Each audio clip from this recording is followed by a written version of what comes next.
धड़कन में तुम। বলিউডে টুইঙ্কেল খান্নাকে সবাই চেনে মিসেস ফানি বোনস হিসেবে, কিন্তু তার জীবনের আসল গল্পটা অনেকটাই আলাদা।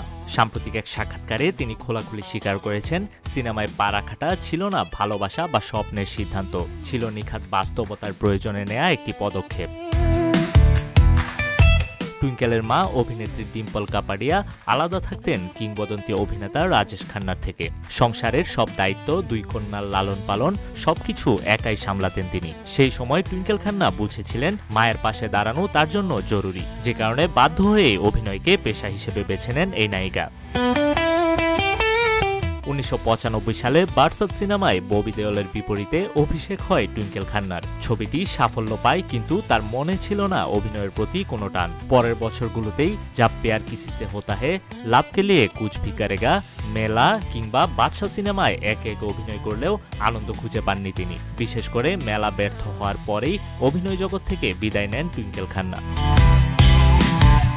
একসময় মজার ছলে টুইঙ্কেল স্বামী অক্ষয় কুমারকে বলেছিলেন, যদি মেলা সিনেমা ফ্লপ হয় আমি তোমায় বিয়ে করব। এর পরের গল্প সবাই জানে, সিনেমাটি বক্স অফিসে মুখ থুবড়ে পড়ে আর টুইঙ্কেল বিয়ে করেন অক্ষয় কুমারকে। পরে অক্ষয় নিজেই এক সাক্ষাৎকারে এই গল্পটি শেয়ার করেন। টুইঙ্কেলের বাবা মায়ের সম্পর্কও বলিউডে একটি বড় রহস্য।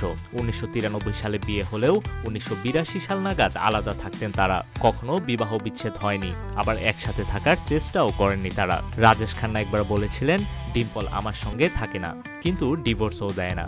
সেই অদ্ভুত সম্পর্কে বড় হয়ে উঠছিলেন টুইঙ্কেল ও তার বোন, যা হয়তো টুইঙ্কেলের জীবনের সিদ্ধান্তগুলোকে গভীরভাবে প্রভাবিত করেছিল।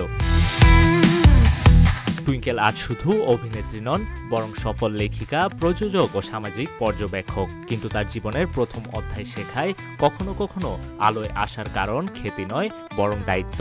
টুইঙ্কেল খান্নার গল্প শুধু এক তারকার নয়, একজন দায়িত্বশীল কন্যার, যিনি অভিনয়কে বেছে নিয়েছিলেন ভালোবাসা নয়, বরং পরিবারকে টিকিয়ে রাখার প্রয়োজনে।